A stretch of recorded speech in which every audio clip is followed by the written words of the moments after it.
Okay, well, good morning, everybody. Thank you for being here. I'd like to ask the Holy Spirit to be with me as I speak today, that I only speak the truth. Nothing is embellished and nothing is made up. And I'm going to tell you why I believe in God, why I believe the Bible is the written word of God, and why I chose to be in the Seventh-day Adventist Church. I have to go back to the first memory that I have. I was only 3 years old. It was a dream that I had. It's my first encounter with God, although I didn't know it at the time. In this dream, I was in a bunk bed. I was on the top bunk. And it was the middle of the night, and I was thirsty, so I wanted to get something to drink. So I jumped out of the bed, I walked across the hallway, and I went to turn the light on for the kitchen. But the light didn't go on, so I walked in anyways. And as I was in the middle of the room, all of a sudden the cupboard door opened up, and the broom, the dustpan, and the mop came out by themselves and started dancing around in a circle around me. I'm just a little kid, right? So I just screamed. I lifted my head up and I screamed. And then all of a sudden the ceiling disappeared and I could see the sky.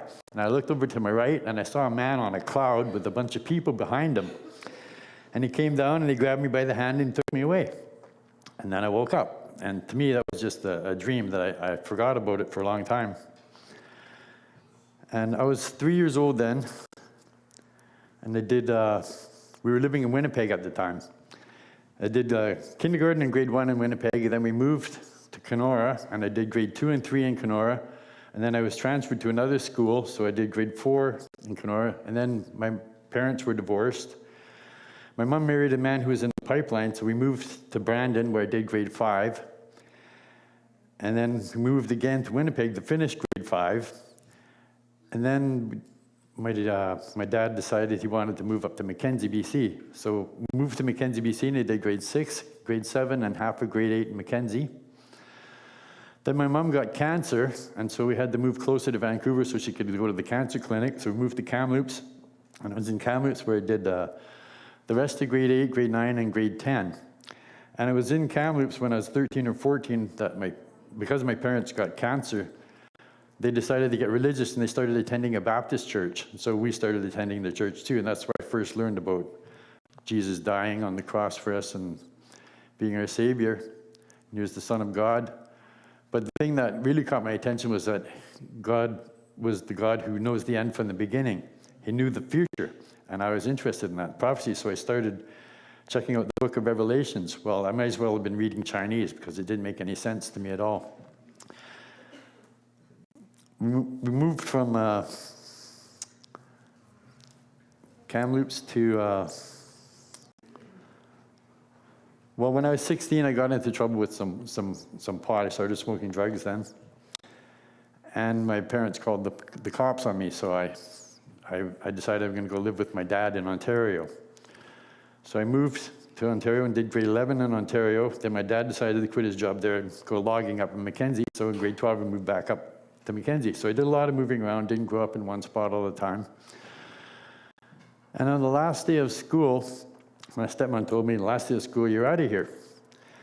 Well, from January until May, my parents went back to Ontario and they left me by myself. They left me post-dated checks so I'd have food. So from 17, I was pretty much on my own. On the last day of school, I decided I was going to go stay with my parents, with my mom and my stepdad. They were living in Kamloops, and I knew this woman. She was 8 years older than me, and she was on her way to Vancouver, so I asked her to give me a ride to Kamloops, and she did. By the time we got there, we ended up hooking up and getting a place together. And this is in 1981 after we graduated high school. Anyways, we decided we were going to get married. We started going to the Baptist church in Kamloops, and we were going to get married. But she had 2 children from a previous relationship, and they lived in Chetwynd. So in December 1981, we went up to Chetwynd to visit them. And I went to bed, and I had a dream. And it's like I went to sleep, and then I woke up, and all of a sudden I was wondering, where am I? I didn't know where I was. I looked down, I wasn't wearing a shirt, I was only wearing cutoffs. I was standing on the side of a highway, and it was summertime, and I noticed there was a gas station across the highway. So I ran across the street, and bought myself a pop because I was thirsty. And I was standing outside of the door, and as I opened the pop and took a drink and I was lifting my head back, I saw out of the corner of my eye a brown and white two-tone Ford Bronco coming around the corner. And it's like the cameraman zoomed in to the passenger, and there was the woman I was about to marry with another man, and they were going off to a cabin on a lake. And then I woke up, and I looked out the window. No, it's still wintertime. It's still 1981. We're in Chetwynd. So it was just a bad dream, I thought. Well, February we got married. Spent the year, and this is 1982 now, and during the summer, I met this other guy in the trailer park where we lived. And he asked me to go to a friend's house to help him get some stuff that his friend owed him. When we got there, and then he said his friend didn't leave him the key, so we had to break in. Well, then I realized we were doing a B&E. So we did that, and he got arrested, he ratted me out, and I got sentenced to my first jail sentence in January 1983. So now I'm doing 90 days in prison. I only had to do 60 days of it, and during that time, my wife, she moved to another apartment far away from where we were living before. And I got out, it was around the end of May 1983, I think it is now. And there's no work in Kamloops, so I decided I'm going to go to Calgary to visit my sister and look for work there, and if I find a good job, I'd come back and get her. So I packed a duffel bag of clothes and got on the highway, hitchhiked. I got about 50 miles outside of Kamloops. And I was standing on the side of the highway, I was just wearing a pair of cutoffs, and I see the gas station across the street, so I run across and grab myself a can of pop. And I open it up, and I'm taking a drink, and I see a brown two-tone Ford Bronco coming around the corner. And there's my wife and my neighbor Barry going off to his cabin on the lake. I was so mad. But that exact moment, I remembered the dream that I had. Everything was exact to the detail, to the color of the truck. Everything happened just the exact same. And I remembered at that time that God is the only one that knows the end from the beginning. So I don't have any power to see the future. Nobody does except for God. So I knew that God had given me this dream. And was it just a warning not to marry this woman? I realized later on that it was more than just that, because if I had heeded that warning and not married this woman, the events wouldn't have happened, right? And the dream would have been pointless. But the events did happen, and I knew that made me think a lot about God. But it didn't change my life any. After this happened, I went back home, waited for him to get back. I punched him out, and then I decided it's just a waste of time. I decided to continue on my way to Calgary to go stay with my sister, but she had moved, and I didn't know where her address was, so I committed a few more crimes. I ended up stealing a car, Jaguar, and then some stereo equipment. I got arrested, and I got 5 months in jail. Spent it in Spy Hill in Calgary. Every Sunday I go to the chapel, and then when I got out of jail, I decided I'm going to... Pardon? The prison chapel. Yeah, the prison chapel in Spy Hill in Calgary. I decided when I got out I'm going to go visit my father in Ontario, because they moved back to Kenora. But I only had enough bus fare to get to Regina. So I get off the bus in Regina. I'm walking through this parking lot, and I'm wondering, how am I going to get to Ontario from here? And I see this Grand Torino, and the window's open. So I walked over to it, I look inside, the keys are in the ignition. So I thought, well, there's my ride. So I get in, and I take off, and I'm going to Ontario. I ran out of gas. I had to siphon gas a few times because I didn't have any money on the way. And since the highway is flat and straight, I had the car floored. It's 115 miles an hour all the way. I was passing cars on the right-hand side of the shoulder, left-hand side of the shoulder, just driving like a maniac. And then I seen outside of Portage de Prairie a roadblock up ahead, like, because it's so flat that you can see for miles ahead of you. So I decided I was just going to get out of the car and just abandon it and pretend I was just a hitchhiker. Well, as soon as I stopped the car, my door opened up, and a cop grabbed me and pulled me out, because he had been chasing me for 75 miles, he said, and thought I was trying to evade him, and the reality is I didn't even know he was there. So that cost me another year in jail, and I was sentenced to Headingley. This jail was built in the late 1800s in Manitoba. It was like a dungeon. So I didn't want to stay there. There's opportunities to go to a bush camp. So I applied for that, and I was out there. And it was nice. It was like the lodge. And there was a chaplain who would come in every Sunday, and I would listen to him, and I'd start reading the Bible. And then when I got out, it was May 1984. I finally made it to Ontario, to my dad's, but they were moving again, so I went to stay with my grandfather, and then I stayed with him for a couple months. But then I got another job, so I moved to a house with this friend of mine. It was just a party house. And I ran into my cousin. All my family is from Kenora, Ontario. And my cousin wanted to go to Winnipeg to buy 1,000 lot of acid, so he had a bunch of money on it. So me, my cousin, a friend of his, and they got another friend of his who had a car to drive us there. And Winnipeg is about 120 miles from Kenora. As we're driving down the highway, we're about 50 miles outside of Kenora. The driver said he needed to get gas at the gas station. So as we're pulling into the gas station, all of a sudden I hear in my head a voice that says to me, "Oh, by the way, you're not going to be able to get gas in here. The attendant's not going to give you any gas. You're going to have to get gas somewhere else." So, well, that's a weird thought. Where did that come from? We pull into the gas station, and the attendant asked the driver, "The hose won't reach the tank. Could you move your car back a couple of feet?" And the driver refused. The attendant asked him three times to move his car back, and the driver refused. And he said, "Listen, I cannot give you any gas because the hose won't reach." And the driver said, "Well, stretch it." And the attendant said, "Listen, if you're not going to move your car back, I'm going to have to close the gas station and leave." And that's what he did. He put the pump back on the gas, put the hose back on the gas pump, closed the door, turned off lights, and left. So we weren't getting gas at that gas station. But there's another gas station a couple miles down the road. So we get to that. Now this is at 11 o'clock at night in the middle of nowhere, and there's a restaurant attached to this gas station. And as we're pulling in, we decided the three of us were going to get something to eat while the driver was filling up the car. But before we're getting out of the car, I see in my head and hear again, "Oh, by the way, the restaurant's going to be full. There would be no place for you to sit down." So we go inside the restaurant, and it was packed. There was like 60 or 70 people in there. There was no place for us to sit down. So I'm standing at the counter, and we ordered 3 cans of pop, 3 chocolate bars, and 3 bags of chips. And while we're getting these things, all of a sudden I see and hear in my head, "Oh, by the way, the driver is going to go back to Ontario and leave you stranded here." I thought, that's crazy. That's not going to happen. We go outside, look at the gas pump. The car's not there. Where is he? Oh, there he is. He's off the exit onto the highway back to Ontario, and he's leaving us stranded there.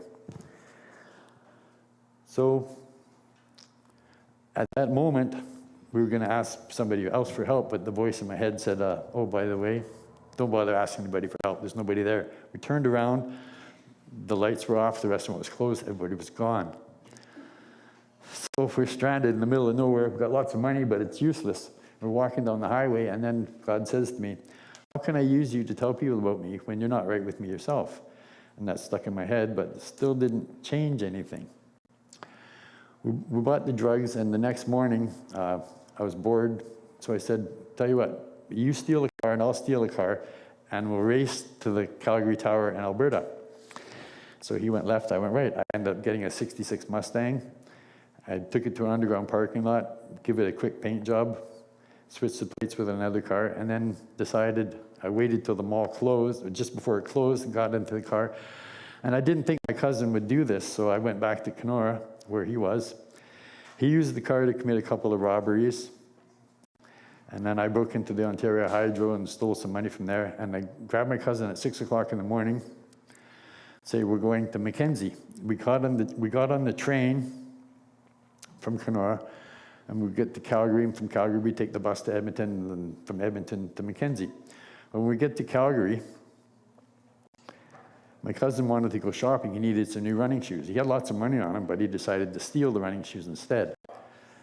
So he got arrested for that, and I had a camera with me that my parents gave me for graduation, and the security guard tried to grab that too. So I took it back from him, and I accidentally scratched his chest, so I got charged with assault. So now we were both arrested, and we spent the night in the Calgary Remand Center. In the morning, surprisingly enough, they let us out on bail. So we go to visit my sister. I found out where she lived. She lived in the 8th floor of this apartment building. And I got the bright idea that instead of ringing the buzzer and going up in the elevator, that we should go around to the side of the building, climb up the balconies to the 8th floor, and knock on her patio door. Surprise her.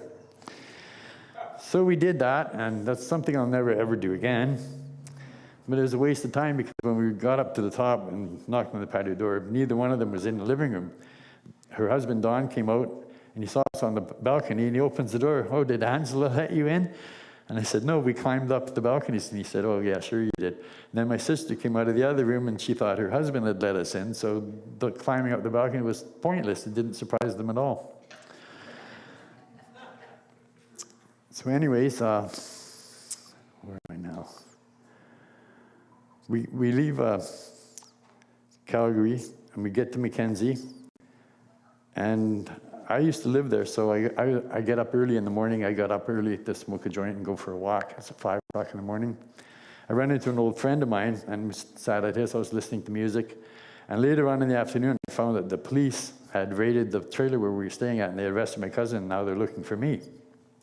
So I asked my other cousin to give me a ride from Mackenzie to Prince George.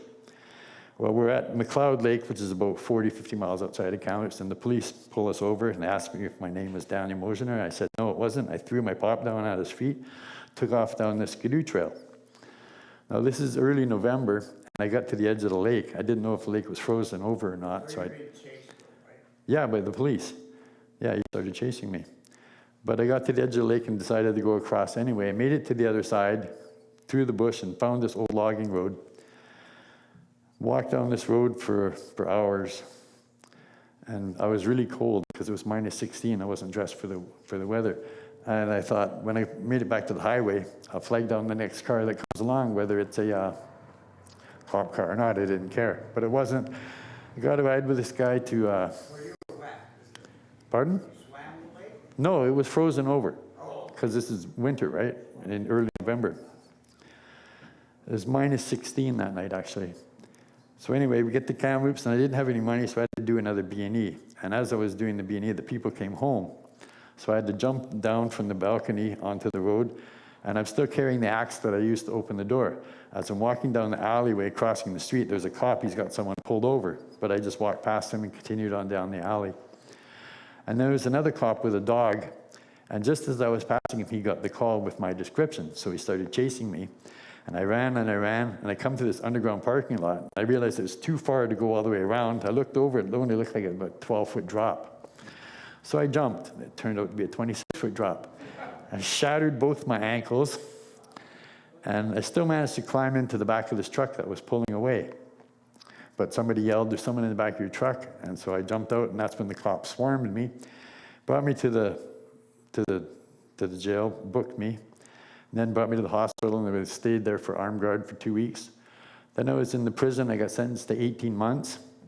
And while I was there, I'd go to the chapel every Sunday, but I had a job working in the kitchen. So this one Sunday, after my legs healed, I decided I don't like it here. I don't want to stay here anymore. Since it was Sunday and the chapel thought I was in the dorm thought I was in the chapel, the dorm thought I was in the kitchen, and the kitchen thought I was in the chapel. But when the guards came to pick everybody up, I hid, and they left. And since it was Sunday, there was only one yard guard around and nobody working in the office. So I went out the back, and they had a fence. It was about a 15-foot tall fence with barbed wire along the top. But the dummies, when they put the bottom in, they didn't sink the chain link fence into the concrete, so they only had clips. So I undid the clips, went underneath the fence, did the clips back up, and I escaped. I made it across the American border because I was on my way to California. But I got picked up by the Border Patrol, and I had to prove that I was a Canadian citizen, otherwise they were going to detain me and put me in jail, and they would have found out. Now, I couldn't give them my real name because they would know I was an escaped prisoner. So I gave him my dad's phone number. My dad's name is Kelly Mosionier, and my name is Daniel Mosionier. So I told the border guard that my name was Kelly Daniels. And he called the number in Ontario. My dad answered it. And my dad heard that, and he said, yeah, that's my son. So they let me back into Canada. For another 2 weeks, I was okay. Then I got caught shoplifting, and I was arrested again. I waived all my charges in from Ontario, Manitoba, Alberta, and BC. I ended up with a 2.5-year sentence. So now I'm in mission doing 2.5 years, and I'm seriously thinking about my life. First, I started off with 3 months, then 5 months, then 12 months. Now 2.5 years, and it says, is this the direction my life is going in? So I started seeking out God and started reading the Bible more. And I started asking God, there's so many different religions in the world. How do we know which one's the truth? And there's so many different denominations of Christianity. How are we supposed to know which is the truth? And I started begging God, show me the truth, show me the truth. I wanted to know the Bible so well, I wanted to make my own copy. So I started handwriting a copy of the New Testament. And I got from Matthew all the way to 2 Corinthians, and when I was released from prison. But before I was released, as I was asking God to show me the truth, this group came in, and they were called themselves Seventh-day Adventists, and they started teaching about the Sabbath, that God's day of rest is Saturday, and it was given at the beginning of creation. It wasn't given to the Jews on Mount Sinai. And that the commandments were still binding. They weren't nailed to the cross. And I thought, well, this is really interesting. I never heard this before. So I got out of jail, and I met this girl, and that's where my daughter Krista was born. And we started going to church.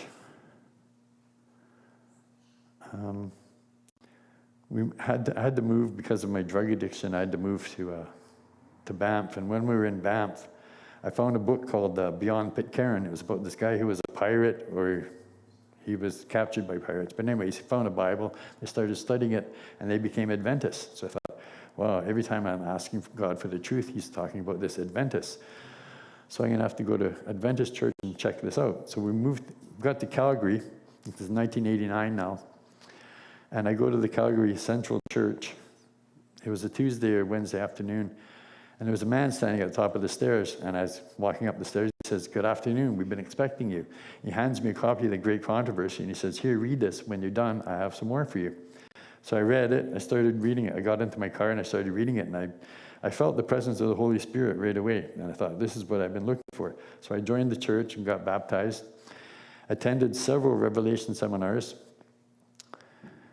And then moved back to Surrey. And we attended the Surrey church for a few years. And then I lost my job, my wife, and she took the kids. So I lost my job, my home, and everything all between Christmas and New Year's. That was in 1992. So I started going to the church in New Westminster, and I brought my kids with me there every weekend. And I had the keys to the church. I had the alarm code to the church. They trusted me. But then some stuff started going missing from the church.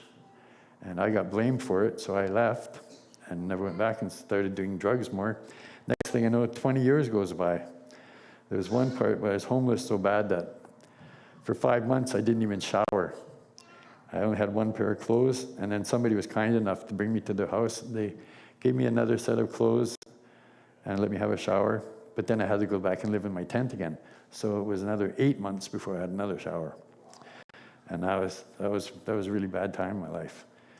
But then one day I woke up and I got another place to live. And I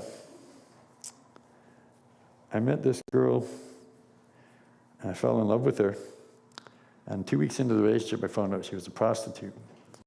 She promised she would quit and never do that again. Well, that turned out to be the worst 5 years of my life, because I kept forgiving her.